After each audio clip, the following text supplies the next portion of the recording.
What's going on, Chattanooga? It's your girl, Zinab K, here with Brewer Media Group, and today we are dipping back into history. You know, it has a way of being left out of the education system, especially slipping through the cracks of time, but today we're doing our due diligence to revive some of what may have been forgotten, focusing on civil rights right here in our very own backyard with Mr. Johnny D. Holloway. How are you doing today?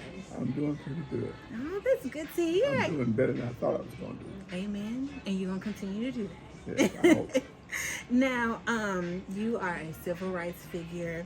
We're going to just take it back to how you grew up, where it all started. I seen that you grew up in Chattanooga, but you were actually born in Alabama. That's right. Tell me about your upbringing. Tell you about what? Your upbringing. Oh, well, I was brought into a family. Well, I really wasn't brought into a family. I was raised by a village. Mm. I lived in the projects. We moved in the projects back in 1942, I think. One of the first people to move, one of the first families to move into the West Side Project. They're getting ready to get rid of that too. And that's another story. But we were raised by not a real strict family, but a very disciplined family. And it's some basic things you had to do. You had to do your chores. You had to go to school. You had to go to church. And then you had to finish at least finish high school.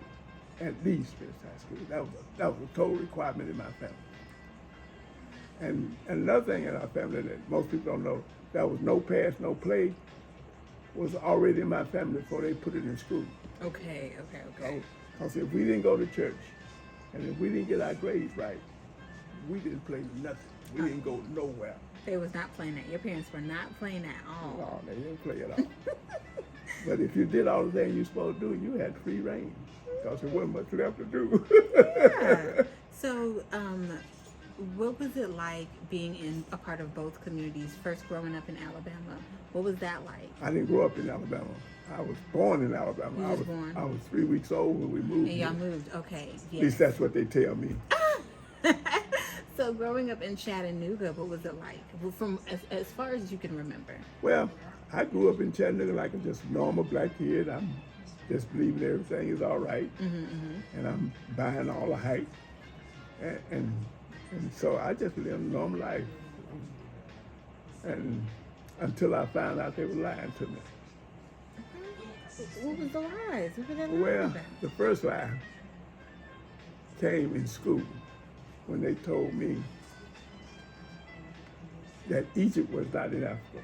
It was in Asia Minor. And I'm looking at the map. And I began to wonder. Then the second time was when they was getting ready to integrate schools, so they was trying to get us ready for integration. And so we had a program in Chattanooga where we would have exchange between the white and black schools. So we went to City High School, and they would come over to Howard. And when we was over to City High School, I saw a word on the board, and it was capitalist. Now, I'm a minor in math. I love math. So they said, that's math. And so when they said that was a form of math, I really got interested in it. So why don't we have this at high school? They got over here. That's the second lie I found out. So I went back to Howard, and so I started asking Mrs. Blackshear, one of my teachers, why we didn't have calculus at our school. She said, you got to have, he told me, said, you got to have trigonometry first for take calculus. So you cannot skip the process. So we behind already. And I'm sitting here thinking, I done bought the American dream now. I'm sitting here thinking, how can I compete with these kids when they can taught something different than we getting taught? I didn't know they was good enough to certain kind of jobs. White people get say, I didn't know that. I'm buying the American dream. I'm accepting all this separate but equal stuff. I'm buying totally hardly, just right into it. I didn't care. I didn't. I'm buying all these lies. And at what point did you realize it was a lie? Well, the first one was what I just told you before about Egypt. The second was the calculus thing. So I began to try to get trigonometry at Howard. So I asked Ms. Black, she said, how did you get trigonometry in the curriculum at Howard? So she told me that you had to go to your principal. Talk to him about the principal was Mr. Davenport. So I went to Mr. Davenport and said, Mr. Davenport, now I'm doing this all by myself. Now I don't know no better. I said, Mr. Davenport, we like to have trigonometry at Howard. He said, well, you got to have students that want it. I said, okay. So I went to all the students who had took geometry and said, would y'all like to have them trigonometry? They all said, yeah. So I went back to them and said, well, we got the students now, what I do? He said, you got to have a teacher. I went back to Miss Blackshear. I said, Miss Blackshear, can you teach trigonometry? She said, yes. Now we got a teacher. Now what do we do? Now I am shaking Mr. Davenport up because he got to go to school board now. Yeah. And ask the white folks for something they didn't intend for us to have. So did y'all get it? I had just went to my junior year in college before we got trigonometry at Howard. Ooh. But every year, every time I came back home, I checked on it. Yeah. Until we got it. Well, that's good. Eventually it came. It took a while, but it came. It takes a time. Yeah. So you grew up during this time where it wasn't really acceptable to mingle with other races. Tell me your earliest memory that you had experiencing racism, segregation from that time. Well, let me tell you about that. We lived in the West Side Project, and Cameron Hill right up the hill from West Side. And white people lived on Cameron Hill, and a few black people lived on Cameron Hill too. But that was a grassy knoll on the hill. That all the children, black and white, just used to get on them cardboard boxes and ride down the hill. So it was black and white kids. So I was riding down on the hill with a little white kid. So I always had lunch. So it was about time for lunch. So I said, you want to go home with me for lunch? He said, yeah. I'm talking to this white kid. I take this white kid to my house for lunch. And I saw the expression on my mother's face.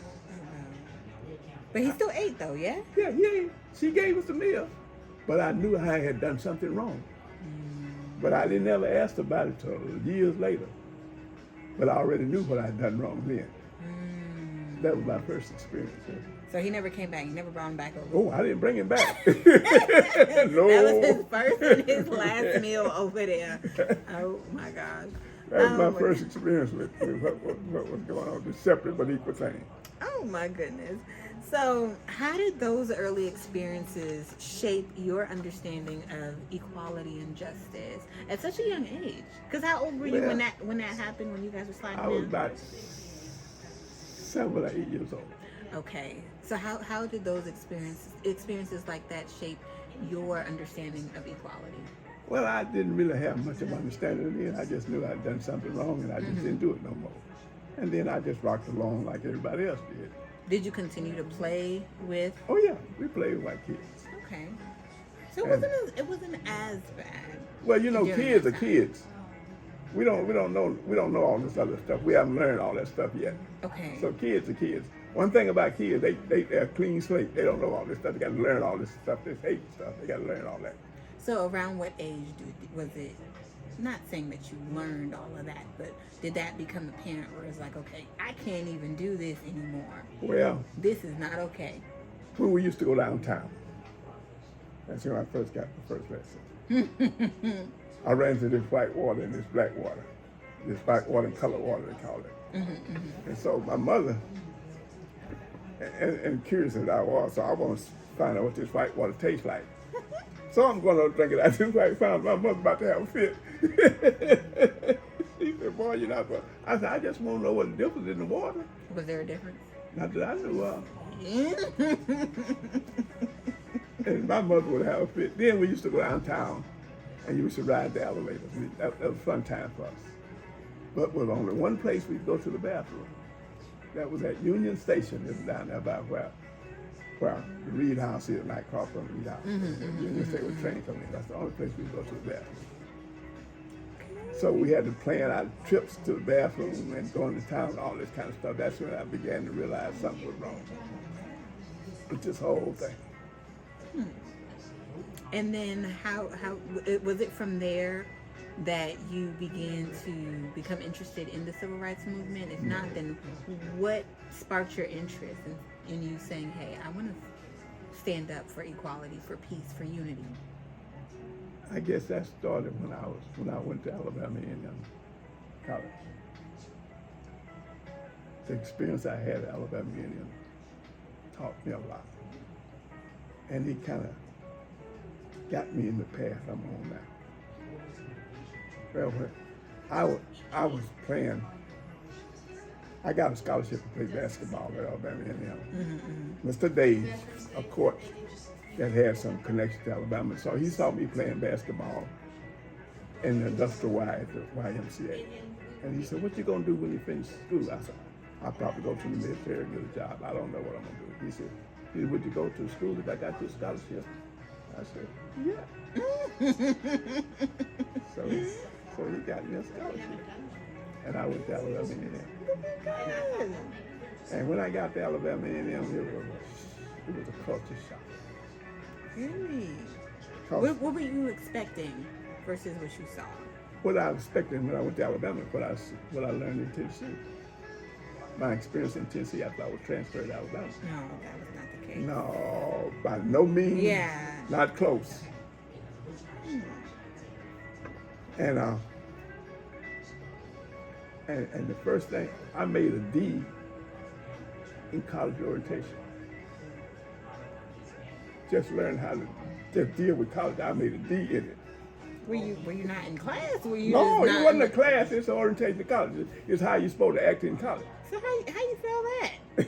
Well, let me tell you about that one. Well, we had a meeting for all the students, all the freshman students and everything. So they started telling us how to treat white people. I was the only person that got up and walked out the whole meeting. And I went on back to my room because I just thought it was ridiculous to try to tell me how to treat people. My mother and father taught me that. Right. So I left. So I was called before the disciplinary committee.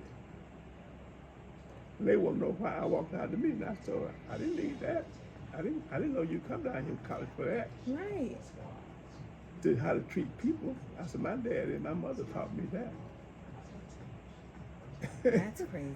And from then on, if something went wrong on that campus, it was 8 people, and we was all out of state students. Okay. That they called in and said we were the cause of it. Of any issue. In a silly issue. Now I wasn't a silly person, and they would blame us because we were out of state students. And Mr. Blackshield, my political science teacher, taught me why. And the why of it, we were out of state students.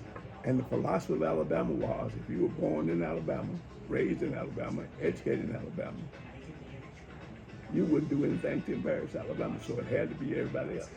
But you have at least like 10% of that because you was born in Alabama. But I was raised in Alabama. So that should count and for I didn't something. go to school in Alabama, and I No. was a baby when I left Alabama, so I don't know nothing about Alabama, Oh, except my when I God. went back to visit my relatives.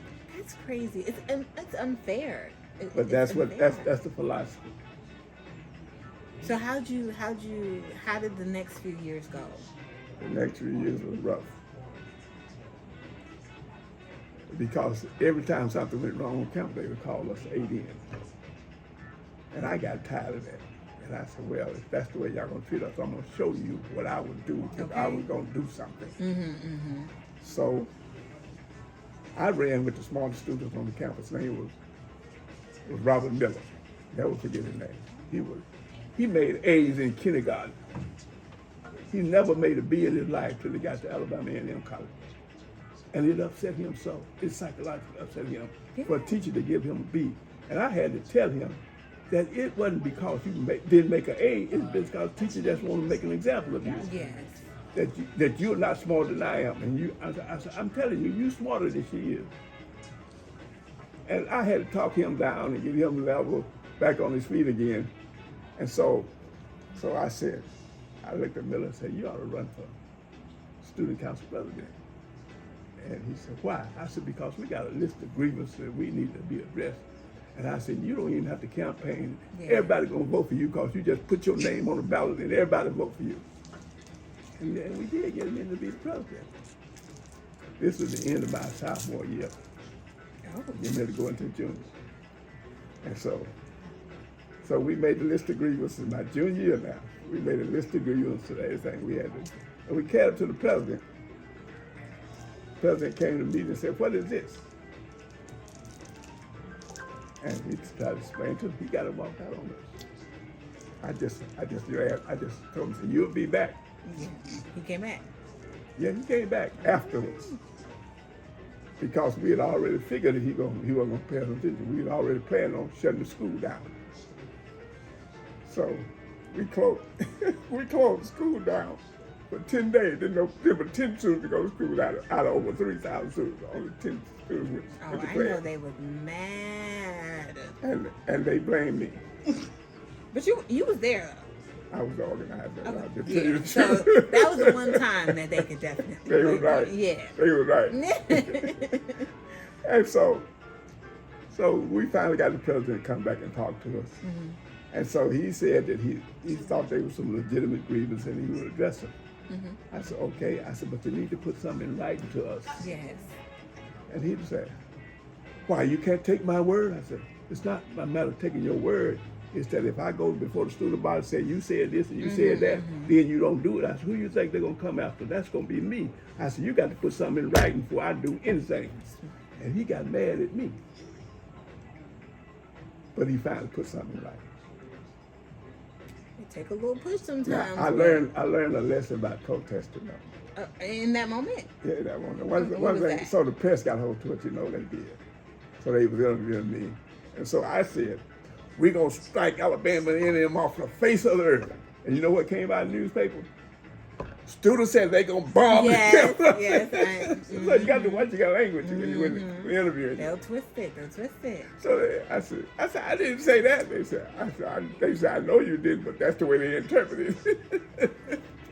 That was my first interview. That was my first experience with the press.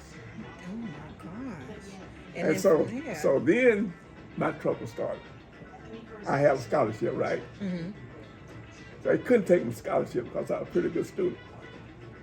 And I was making A's in my major, in my mind anyway. So they took my house away from me. So if you take your house away from you, you ain't got no place to stay. Right. So you just have to go home. Let me tell you what happened.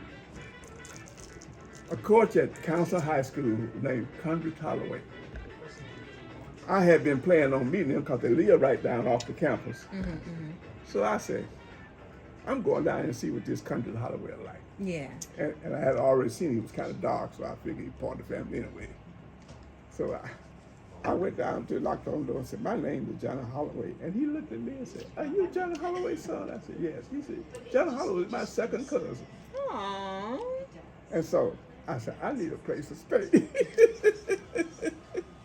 He said, for what? I said, they took my house away from me. He said, but you still in school? He said, yes. I said, but if I don't have a place to stay, I got to go home. Right. At that time, his wife had just left him with 2 children. So he said, you can come down here and stay with me to help me raise my children. I stayed down there for 2 years and helped raise Candid Holloway and Valerie Holloway. And you know who Candid Holloway is? Who? The first black quarterback at Tennessee, University of Tennessee. Yes. That's him. I know you was proud. Well, Yes. So you get through college. Did you graduate? yeah, well, no, I didn't graduate now. They said I wasn't. I walking down the Capitol with another professor and looked at me and said, you'll never graduate. I said, what do you mean I won't graduate? He said, you'll never graduate from Alabama A&M. I said, okay. I said, I don't have to graduate.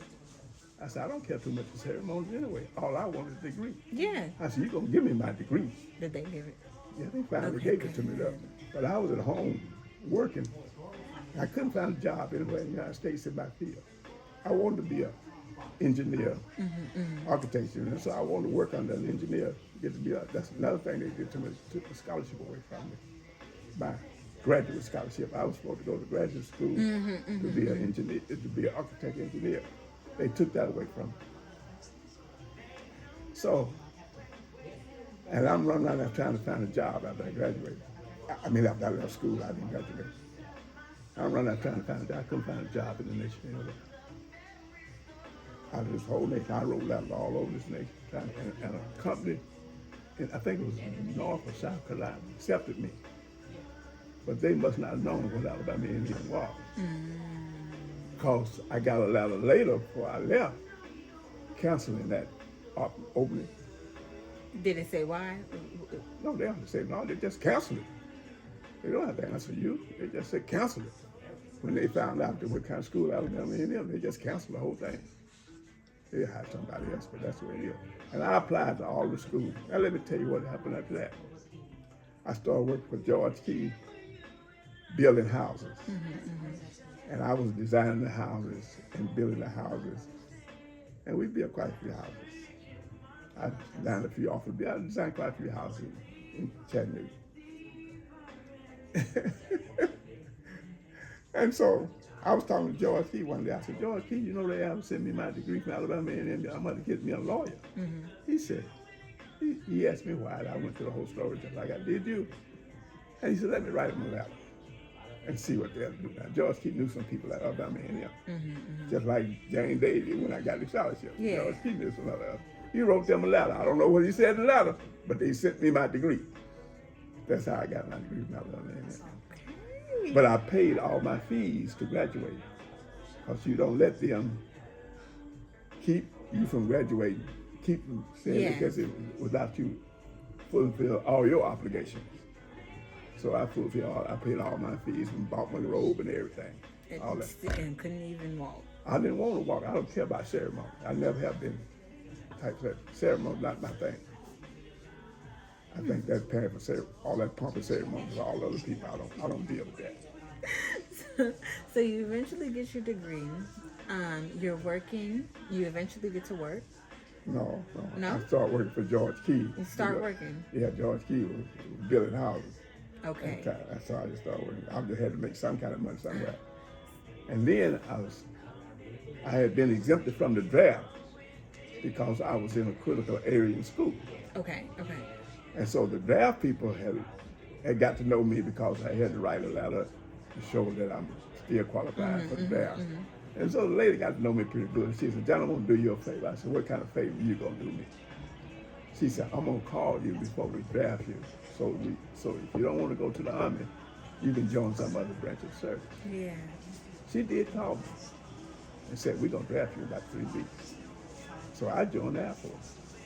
So you wanted to? I wanted to go in the Air Force, keep from going in the Army.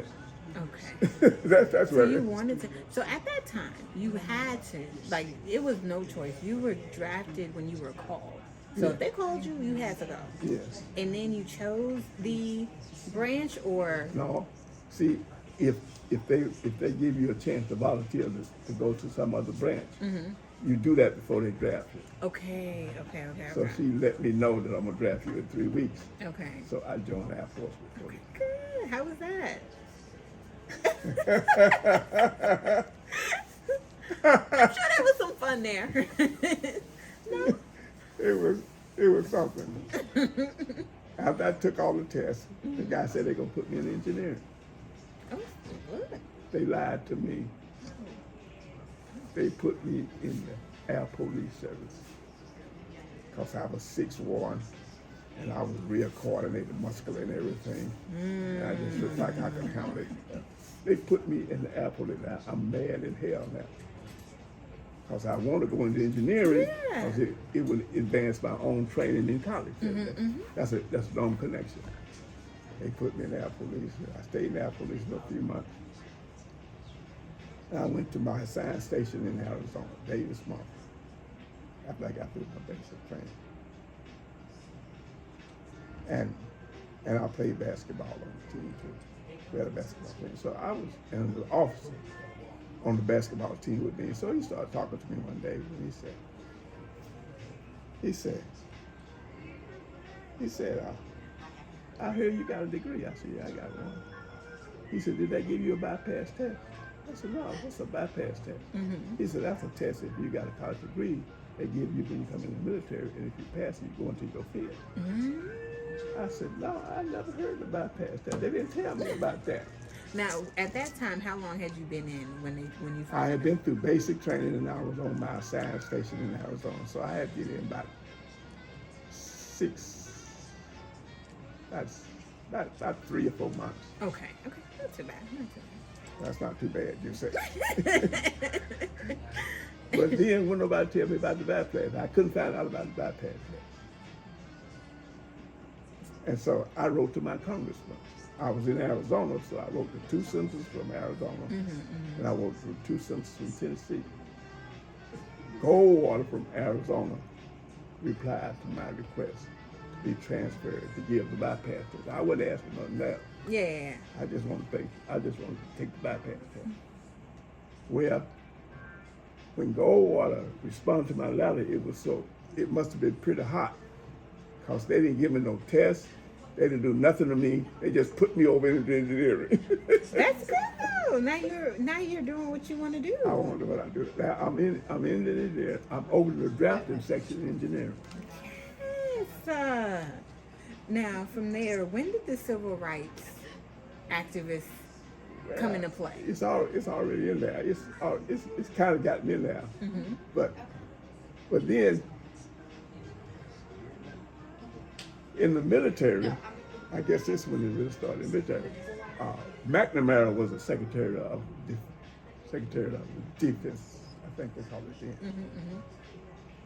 And he wrote a letter to all of his commanders, telling them to document any discrimination they find out that's happening on their base.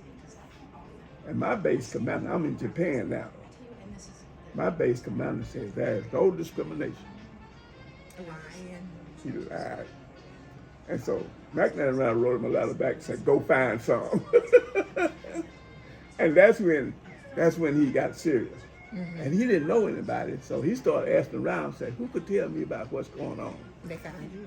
And they said, "Go talk to Johnny Holloway," because I had already been working with some of the athletes about housing discrimination, and we had won those cases.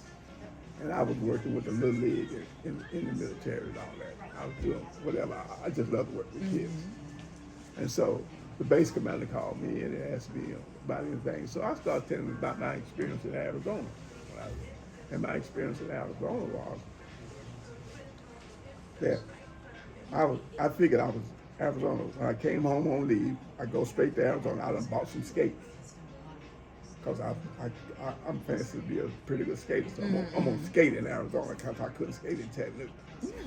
So I bought the top of the line skates. And I go out to Arizona and went down to the skating rink and slid my money up there. The lady said, "The day not your day." I said, "What?" I said, "Well, what is my day?" She said, "Your day is Sunday." It's okay. I took my money back. I went back to the base, because now I'm getting the picture now. I've been through this enough now I can understand it. Yes. So I take my money back and I go to back by my base on Sunday morning.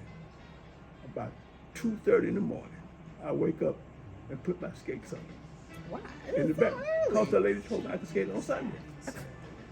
I started skating up and down the barracks, waking everybody up, hopping up and down the hall, and everybody's mad at me. Yes. Said, "What's wrong with you, Johnny? You gone crazy?" Holloway, they call me Holloway. "Holloway, you going downtown?" They told me downtown I could skate on Sunday, so I'm skating. That gets me to my first sergeant. My first sergeant said, "Are you crazy?" He said, my first sergeant said, "You need to see a psychiatrist." I said, "You're probably right." I said, "But I don't want no white psychiatrist. I want a black psychiatrist to analyze my problem. Because a white psychiatrist don't know what's going on for me. And I'll pay for it myself. Y'all don't have to pay." I didn't have a dime in my pocket. Did they give you one though? Well, that got me to my captain. My captain said, "Why are you here?" "Well, I don't understand." I said, "Well, the lady downtown told me I could skate on Sunday, so I just thought I'd skate right here on Sunday." Did you ever go back to the? Why not? Well, I didn't finish. And so, so my captain said, "Well, if you need to," the guy told him the same story about seeing this black psychiatrist. And he kind of got upset with me. He didn't know what to do. I told him I wasn't going to disobey no orders. That'd get you in trouble. I said, "If you don't think I'll see a psychiatrist, I'm willing to pay for him. He's going to be a black guy." And then I told my captain, I said, "I'm going to have all white people declared crazy." Just like that. And he looked at me and said, well, and that got me to the base commander. So I have a phone with the base commander. When you go see your base commander, you better put on your dress blue and get all square. So I put on my dress blue. And so base commander said, "Why are you here?" So I started telling him about the experience I've had in Arizona. I told him all this in Japan too. And so he looked at me and said, "Aren't you one of my basketball players?" I said, "Yes, sir." I said, "And we winning too." And so we started talking about basketball. For about 30 minutes, we talked basketball. You see, base commanders love their sports because they just like owners of sports, owners of the team. And they like for that team to win because they can brag with another base commander, my team better than your team and all that. That's what base commanders do. They like that stuff. And so we talked basketball a little bit, and I told him, said, "There's a center down here at the base in Hawaii that we could use if you can get it." And no, we didn't get him because the base commander down there outranked him. We didn't get him, but I told him he tried, but he couldn't get it. And I said, and so we finally got around back to where I was at. I said, "Let me tell you what." And he said, "Well," he said, "what's the solution to the problem?" I said, "Okay, I can tell you a solution to the problem." I said, "Tell you what to do." I said, we got Davis Montgomery Air Force Base. We got another Army base here. We got another Air Force base right around Arizona, same area. I said, "You get with the other base commanders, and you say to Tucson, Arizona, to the mayor of Tucson, Arizona, none of my troops is coming back downtown, so all my troops can go where all of them go." I said, "That's all you got to do. Pick up that phone and call the mayor and tell him that." Because that town just thrives off the money from the military. And I left. He didn't say he liked it or nothing. He just said, "Okay, dismiss." So I left. But about 2 or 3 weeks later, he allowed the newspaper, all the military people would be treated the same in Tucson, Arizona. I'm not saying I had anything to do with that, but that's what happened. You kind of did. And so I went back downtown and kind of looked after they said that, and all the troops were there, black and white, just skating their little head off. That's so good. I did not ever skate in Arizona. Why? Because that's the way I am. He was like, "Okay, my work here is done. Moving on." Moving on. So, moving on from that, what did you end up doing? Well, John F. Kennedy had a great impact on my life. He passed an executive order saying, if you did not have, they called us Negroes then, if you did not have a Negro working in the category of about $12,000 a year, can you imagine that? If you had a military contract, we're going to reevaluate your contract. You know all of them countries I went to looking for a job. They was calling. In the Army, I'm in the Air Force, they calling me. One company called me and said, you applied for a job. I said, yes, I remember that. He said, we probably got a position. I said, but you're aeronautical, and I don't know nothing about aeronautics, but you know engineering, and we can teach you what we want you to know. Look at that. I said, well, I'm gonna tell you a little secret. I said, if you can break this contract I got with the Air Force, I'll be there tomorrow. You know they can't break that contract. I'm there before you. And I had all, but then another thing happened with John F. Kennedy. He allowed the companies to start recruiting on the military basis. That's good. That's how I got my job with the Corps of Engineers. That's good. I went for an interview for a job when I got through with my tour. I went down and saw some jobs. I applied for them. The guy said, well, we have a job for you at the Corps of Engineers in Seattle, Washington. That's what suited me to the T. I'm in engineering now. That's good. So I come back home. I don't know what's good about it. I come back home and my whole family, well, you know, things are opening up now, and you ought to try to apply for the jobs I already applied for 4 years ago. I said, I don't want to go through that again. I already got a job in Seattle. I'm going to take my wife. I had gotten married, and we're going to Seattle, Washington. My mother was mad. My sister was mad with my father. Everybody was upset with me because I wouldn't apply for a job in Chattanooga. Was there something wrong with her, or you just? I already you been through that, done that. I'm through with it. So you're like, if I tried something, I'm done. I'm done. I'm going on. I already got a job with the Corps of Engineers. I don't need to look for a job now. I got one. And they just everybody got upset with me. My wife kind of got on the side of my family, so now she upset with me. And so I said, okay. I said, since y'all think it's so much better, I'm going to prove it to you that it's not any better. So I went down to TVA and applied for a job. They hired me on the spot. They didn't give me no, just like they did in the military, they didn't give me no test, no nothing. They said, since you was in the military and you was over the drafting section, You got it. and you don't have to take no test, you have to do nothing, we hire you on the spot. How did you feel? I felt bad. Why? Because I wanted to leave Chattanooga. I feel that. I'm tired of Chattanooga. I feel that. So I said, okay, I know what I'll do. Since they hired me, I won't tell anybody I'm hired. I just go on and go see other Washington. They found out. My mother got the phone call from the personnel man from TVA and told her I had a job. You have to go to work. That's right. Okay. And I came home one day and everybody just smiling and just as happy as a lark. I said, what's going on? And my mother looked at me and just started smiling and said, you got a job. I said, where? She said, TV. I said, no. She said, yes. The personnel manager told me to tell you to come in tomorrow. So you're working at TVA, you didn't get to leave, you're still in Chattanooga. That's right. And, you're living life. So when did the activist part start? Well, besides what started in the military, Yes. it So continued. it's continued It's after. continued in TVA. Yes.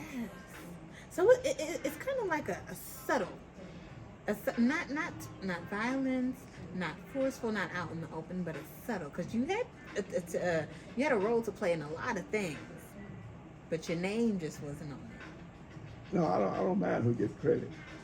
I never have mind who got credit. All I want to do is work on the team. Yeah. But you did a lot of good I stuff. always do a lot of good stuff, but I don't mind getting credit for it. Not So- getting credit for it. Looking back, what would you say is the most significant, or which one of those moments stood out to you more, or that you are proud of? And you could only pick one. When I picked one, when I came back from the military, I told my wife I was through with church. I'd given up on church because I saw so much coming from Vietnam and all that stuff. And I said, the church ain't doing it. I won't say what I said. But the church not doing anything. And Martin Luther King had trouble with the black church too. So I'm watching him and all this stuff. So I'm through with the church. Now my wife is highly religious. She was in church every time the church door opened. She was the secretary of the church. And so we married my wife. I told her I was through with church. So we having this debate. We didn't argue about it too much. We talked things out. So I said, she said, well, what you gonna do with the children? Well, we didn't have any children at the time. I said, well, when we have some, they'll be able to go to church. Okay. I said, I don't mind them going to church. I'll take them to church, but I'm coming back home watching football. And so we had this debate for a while. And then Ralph McDaniel came to Second Baptist Church. And my wife knew somebody's resume. And Ralph McDaniel had been to Selma with Dr. King. Okay. And so she said to me, you need to go talk to the new preacher we got in church. She might want to do something. He might want to do something. She's talking about Ralph dude. See, they almost put me out of church when I was a little boy. Because that's one thing I want to do in church. See, I want to have a ping pong table. I want a pool table in church. You were trying to have fun. Yeah, I thought anything you could do that's wholesome and good could be done in church. I thought that. But that was wrong. And I tried to carry it out while I was a little boy. And they almost put me out of church. And so I had some bad experience in church. But I had some good experience too. But anyway, she kept up to me to see Ralph McDaniel. So I said, okay, I'll go up there and talk to this preacher. But he's just like all the rest of the preachers. He ain't going to do nothing that I want to do. So I went to see Ralph McDaniel. And I told him all the things I want to do. I said, I think we ought to get an industrial membership to the Y where we teach people swimming. We can have volleyball, basketball, And we have a mixed boys and girls. You couldn't have a volleyball team without at least 2 girls. Okay. See, that's to get the boys to come and play. So I knew how to deal with teenagers. And so I'm sitting here telling Reverend McDaniel, and he was a great listener. So he just sitting there listening to me. And when I got through, he said, "You don't expect me to do all this, do you?" He said, "I'm a pastor. I have babies to seniors to take care of. I have to minister to a church. I can't be doing all this stuff." And when he was going on like that, I done turned him off. Okay. I'm ready to go out the door. But when he got to the good part, I didn't hear. Because he said, "If you want to do it, I'll make the resource of church available to you." I didn't hear that part. I'm walking out the door. And I said, "What did you say?" And he repeated it. I went back and sat down. And that's how I got involved with young people. That's how I got involved with politics. That's how I became a civil rights fighter. Okay. Now from there, is that when you got involved with Push, or that came later? That was part of Push. Okay. The first one we got involved was the Unity Group. Okay. The first people I got involved was Reverend Wright with the Action Coordinating Council, affiliated with the CLC, Dr. King's organization. Okay. We was called the Instant Pickets. Talk about your time there and what you guys all did. Well, that's when I came back from the military. The only person I thought was doing anything was Reverend Wright, because he was picketing everybody. I thought Reverend Wright was my kind of preacher. So I hooked up with him, and we were picketing. We had pickets in we had picket signs in our trunk. We just if you tell us you got a problem, we go picket it. Okay. We don't worry about the solution. We just picket it. Okay. That's the solution to every problem. Okay. Because we thought we was right and everybody else wrong. That's where we felt at the time, and we were just about right. And so I got hooked up with Reverend Wright, and we started picketing, and we was doing little everything, doing this everything. And so one day, at what we call that place, it was a fast food place downtown, McDonald's. Okay. Black manager over it. I didn't know the black manager left. She knew me. She was a friend of mine. Over it. And some people and some of the workers came to the Action Coordinating Council talking about how they treat them. So we just started picking them. I didn't go talk to them. I just started picking them. And so they sent a message. I said, "Tell Jenny to come here and talk to me." I said, "I don't need to go in there and talk to her. She just needs to straighten this mess out and be through with it, and we'll go home." Well, she came out there and got me and said, "Jenny, what's the problem?" I said, "Who are you?" She said, "I'm the manager." I said, "Sure, man." I didn't know we had no black managers. That's when I had to change my way of thinking. And so I went in and talked to her a little while, and we solved the problem. Okay, good. And that's when I began. I had to rethink the way I look at things. Okay, because it's not always sometimes what you think it is, or how it seems. Well, that's because things were changing, but it was the way I used to think it was, and I thought it was still that way.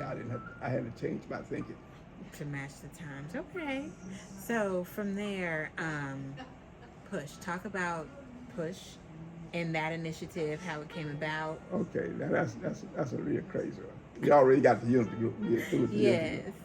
And so a guy, Reverend Richards was dealing with Erlanger. Okay. And he was trying to unionize the workers at Erlanger, Reverend Richards was. And it got too big for him. So he come to the Action Coordinating Council and asked us to help him. I said, yeah. So we started dealing with Erlanger, and somehow a guy named Eddie Bibbins. And he was a guy that hung around civil rights leaders, but he was a con man. That's what he was. So he was always before the media. He was a good media person. So he got before the media and said one day, "Sir, if y'all don't settle this situation at Erlanger one day, I'm gonna bring Jesse Jackson to town."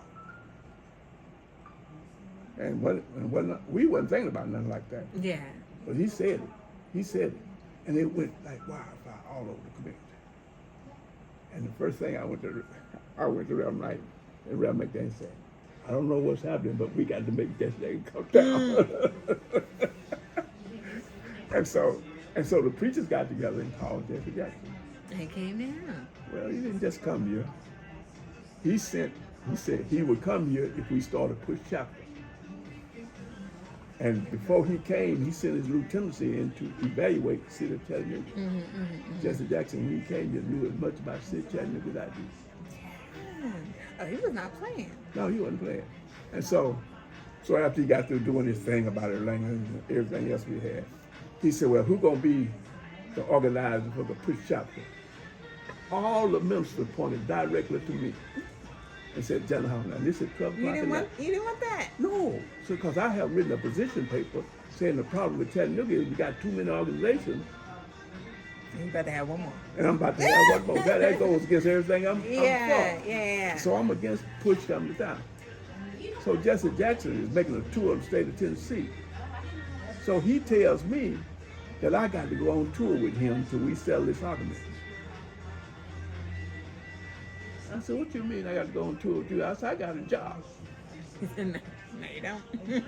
Jesse Jackson said, well, who are your preacher? I told him, Rev. McDaniel. He told Rev. McDaniel, put him on leave from his job. Don't you know who the Rev. McDaniel said, yeah, I can get him on leave. Now, he said 12 o'clock at night. I'm saying that I got a wife, I got to go and report my heart. We don't have time for that. Rev. McDaniel going to tell your wife where you are. And I looked at this man is stone crazy. But Rev. McDaniel said, I can do that. So you was gone. So I left, no clothes, no nothing, with clothes on my back. I went across state Tennessee, arguing with Jesse Jackson about it. And I'm going to tell you, he won the argument, you can tell that. But it was fun. It was for a great purpose. But he won the argument because he said, Holloway, we believe the same thing. He said, I know you got too many organizations in Chattanooga. He said, what you need is an organization. He said, think about them like a patch quilt. All these organizations is a patch that can be made into a quilt. And he said, Operation Push is going to be the thread that puts all of them together, and we're going to protect the black community with this quilt. That's what Jesse Jackson told me. And I looked at him and said, now that's what I have just wrote about. and I'm still kind of skeptical. So we got to Memphis. 52,000 people in the stadium to hear Jesse Jackson. I never seen nothing like that before. And we took up some money. And this is the God's truth. And Jesse Jackson gave me about $50,000 to hold this. Put it in a paper bag. Because we didn't have no bank open at the time. And I'm sitting up here scared. Don't know what I'm going to do with this money. So I'm got my back to the wall so can't nobody get behind me. And I'm what this man giving me all this money for? And so he tells me sometime later that we have evaluated all of the people in Chattanooga. He said, although you're not a leader, he said, but you got no credibility than anybody else in Chattanooga. He said, you're the only man that don't have a business. You're not a preacher. You don't have any money, but you got good credibility with children and grassroots people. That's what they found out when they took evaluation. And when he said, and he said, my name kind of out on top. That's what he said. So when they said for you to be the organizer of Operation Push, I immediately jumped on it, and I wasn't gonna turn it loose till I got you. So PUSH, standing for People United to Save Humanity. And sometimes to save or serve humanity. We use it both ways. And the program promoted education, and it taught youth the importance of using their talents and skills to help their community. How long was PUSH active? PUSH was active since 1976. PUSH. PUSH XL was came back about 4 or 5 years later. Okay. And I know that you've been trying to revive that. Yes, that's what this is right here. Okay. You've been trying to revive this. Yes, I read this here. Yes. And that's the package I'm passing out. See, the only thing I can do now is pass the information out to people who are around children. And that means parents. If you got some teenage children and you want, now that's what you do. You need this package. Because I carried this package out with my children I tried Operation Push and Push XL with my children before I adopted it for the city. It works. I know it works because it worked for my children. Now tell me, describe some of the initiatives, the things that you use and push that worked with your children. These are Push XL. Difference between Push and Push XL. Push XL. The basic principles of Push start with 5 basic principles. Mm-hmm. The first one is you got to get the kids' attention. Then you get their attendance. Then you get their attitude. Then you can change their aptitude. And if you can do those 4 things, you're going to have achievement. And I don't care how you look at all this material I got, that's the principles you're going to deal with. All this material. And this is just supporting. Yeah. Those are, and you have parent pledges, you have student pledges, and a student pledge simply says, I will cut my TV, television, and my cell phone off 2 to 3 hours a night for the study period. Yes. That's the basic principle. The parents' pledge is that I would pick up my report card every 9 months from my school. Not my kid won't bring it home to me. I will go get it. And then I will change telephone numbers with my teachers and principals. Those are basic principles of parents' pledges. So kind of a way to kind of keep parents accountable for their kids and their upbringing and their learning and their education, as well as setting kids straight. Yeah, and then the parents supposed to pick up the report card and sign it. And you can also have your preacher to sign the report card. I think that should be a standard in school. Yes, because they be hiding. I used to hide my grades when they was bad. When they was bad. They hide it. Yes. And then at the beginning of every school year, the principal should have a state of the school address. Whereas, all the whereas.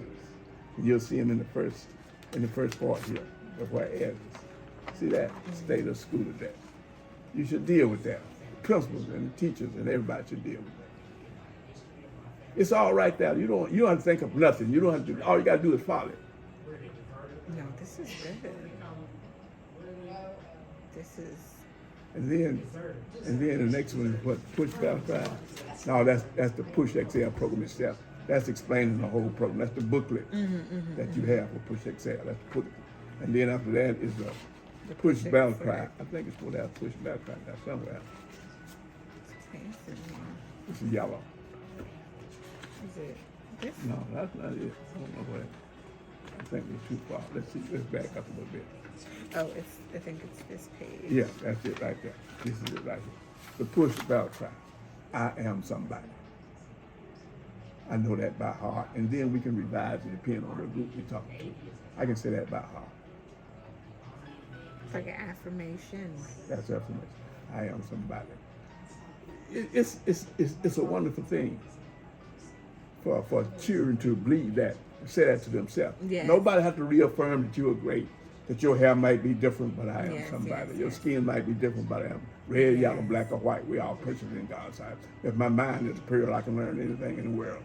If my mind can believe it in my heart, if my mind can achieve it, if my mind can believe it in my heart, achieve it. Yes, you know what I'm saying. Yes, I've heard that. All that's good. And then that must be respected, never neglected, but always protected because I'm God's child. Yes. We can do that any kind of way. And if you got dealing with nothing but women, I might be a female, but I am somebody. And dealing with mixed group, you mix them together. You can do almost anything. So in the process of trying to revive the Push XL, I read in the Chat News article that you said wanting to revive the program, stating that it can promote education and instill in youth to consider working for the good for their community. Do you still feel like with our youth today? Let me tell you, last January, not this January, last January, I went to a youth conference. Yes. And we had about 60 students from universities. All they talked about was their majors, what they were doing in school, what they're going to do when they graduate, how much money they want to make. And they said nothing about advancing the black community. Let me tell you something else happened at that meeting. In Nirvana, I don't know if you know who she is, but she used to be the principal of Holloway. Her name's out there now. Okay. She's also now working for the foundation. Her job is to try to get black kids to major in education.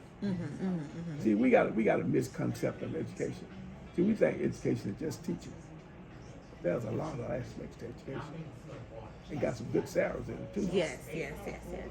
See, that's the misconception people have. I don't want to be no teacher because I don't pay nothing. But a lot of things in education, you get paid some money. That's true. And so we need education. We need black teachers like we need air and water. And especially black male teachers. Very important that the male be present in children's lives. And so these kids that was there at that workshop just talked about that, and there was nothing about the community. Now, I'm a village kid. I was raised by a village in the projects. So I was different about a lot of people. And if I didn't say, hello, how you doing when I'm coming home, folks, I knew it. My parents knew it before they got home. And I got a whooping about that. Yes, the respect. That's right. You're supposed to speak to these people. Especially sitting on the porch and waving at you. And so I'm a village kid, no question about that. My mother and father worked, but the lady next door took care of us when we came home. We had to go through her house before we went next door to our own house, so she could see whether we was all together or not. That's a fact of life. That's just a fact of life. That's the way life was. And so it disturbed me that these kids. Then I asked the question at the end of the program. I asked the question: how many of you students have heard of Push XL? Not one of them raised their hand. Then I asked the question to the audience: how many of you in the audience have raised their hand? Now, these are parents now, and they was in school doing Excel, and just about everybody that raised their hand. And I said, that tells me something. There's a gap between those students and that audience. And I said, maybe I need to revise Excel. Now, we don't have Jackson anymore to give them the rah-rah speeches, and we don't have the budget of $3,000 a year, plus what we could raise. A staff of 12 people, we don't have all that. Yes. But what can I do? Just Johnny Holloway himself. What can he do? And I said, I got all the stuff at home. How come I don't make a package and just give it out? Yes. Now let me tell you what I did Saturday. I wasn't feeling too good, so I didn't go to the Martin Luther King prayer breakfast. I called a friend of mine, Irvin Overton, and said, Irvin, I'm going to send you 20 of these packages, and I want you to pass them out at the Martin Luther King breakfast. I have passed out almost 150 of these packages. And let me tell you, I'm stealing a little feedback now. Yes. I was at Orlando yesterday for a doctor's appointment. Jay was with me. And the guy looked at me and said, you that guy was at the Piney Woods that day, and you told us about Push XL. I said, that's right. I'm that guy. And I'm telling you, he was working class person, and that's the people I like the most. People who work class. I love the working class. I like to see them working and lift themselves up. I love it. And so we and we just talked a little bit, and I told Jason, now that's the affirmation of what I'm doing. To him, that's all I'm interested in. I don't want to know what the people up here think about me. No, I just want to know the people I'm communicating with, what they think. Yes. And another guy looked at me one day and said, oh, you that push man. Yes. That's affirmation. So they already identify you with it. Yes. So it's definitely coming back. I'm trying to make it come back. And then my church, Second Baptist Church, said they were printing as many of these as I want. And they have almost printed 200 of these for me already. No, that's good. So the more you get these out, the more that people can reach out, and then you get the word out. Now, And you it's just start a up the matter. program. It's just a matter they're doing it for themselves. That's true. The only way nobody will save us from us but us. That's true. That's true. That's the philosophy behind the whole idea. We don't have any great boys coming out trying to tell us what to do now. It's all about what you want to do for yourself. You take a package like this and carry it out. That's all you have to do. But the more that you know about the program, is it still on? Yeah. The more that did it fall? Yeah. Oh my gosh, was it bad? Just like Wait a minute. For both of us? Mm-hmm. Oh my Let me god. show you something. See if I can find it. This says it all.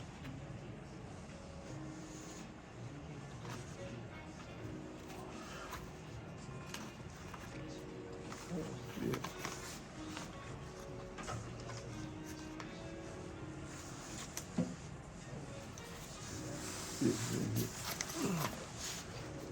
It says the more you read, the more you know, the more you know, the more you grow, the more you grow, the better you'll be. Something So of that said the nature. more, so because you were talking about when you did go to that event, and there you noticed that gap between the parents and the Yeah. children. So it's just about them knowing, because this is a good program, of Oh, course, it's an but excellent program. it's just about the this generation now knowing to where they're able to apply Yes. all that's in here. So I believe This it is it. definitely serves some value. The more you read, the more you know. The more you know, the smarter you grow. The smarter you grow, the stronger your voice. When you speak, your mind will make your choice. It's simple philosophy. And then at the very end, see, and this, and also we got something out for churches. It's a program for churches. And then at the end of this whole thing, I don't know if I got one here or not. I know you got one in this one. It's coming after that. We got something like Excel thought for the week. In here you got all these sayings that you can just print out for your child to read. And just says little things like that. So it's all that for you. You don't have to do nothing but carry it out. You don't have to think of nothing. You don't have to come up with no ideas. Just carry it out. It's simple. It's like a rubric to life. It's simple. Just carry it out. I like that. So when you think about, you've done a lot. You've been through a lot. When you think about all that you've been through and all that you've done, is this and then you also look at the community today. Is this the vision that you imagined for us? Is it matching what you were fighting for? Not quite. It's a journey, and we're still on it. And that part of the mouth up there, what I told you about all those sayings that they started out with, that we was slaves, and then we was colored, and then we was Negroes. And James Brown came along and said, "I'm black and I'm proud." And then we was Afro-American. Then Jesse Jack came along and said, "I am somebody." That's the journey we gone through. Yeah. Now that's where we are now. Where do we go from there is the journey. And I am saying that where I think we go is the dual citizenship, both for Africa and America. For all countries in Africa? I'm saying Africa becomes a United States of Africa. I'm saying that's what has to happen. And we become citizens. We can pick the country we want to be a citizen in right now if we want to. Yes. And you have dual citizenship, both of Africa and America. Yes. That's I think that's the next step we go through. Okay. Well, I see a lot of people, I don't know if you've been seeing, but a lot of people, especially celebs, are going over there and they're doing some of that. Let me tell you about Operation Push. Okay. Before Jesse Jackson started running for president, we was participating in the African American Summit Conference. We sent 2 people from Chattanooga to Africa. And there's a book up there full of it.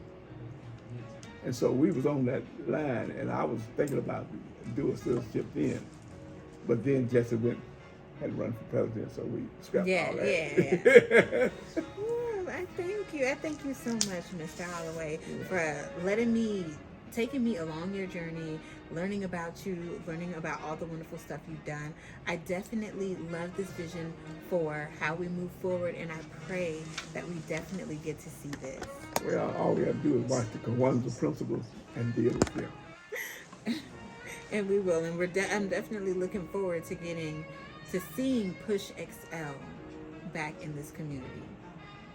And in our future. We'll see. I don't know what's going to happen. It's going to happen. We're going to speak it into existence. It is going to happen in the name of Jesus. But thank you so much for sitting with us. We could go all day. I could sit here and listen to you all usually day. before I get through all that, I cry, but I didn't cry this time. So you must be a good interviewer.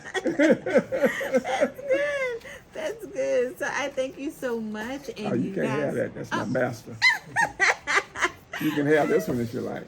Okay. And thank you so much, and we will definitely have all this information for you guys, Chattanooga, to view and get along with this movement of push, excel, and reviving it right here in our community. Thank you so much. Thank you so much, Mr. Holloway. Chattanooga, I'll get up with you later. It's your girl, Zainab K, here with Brewer Media Group. Woo! Thank you.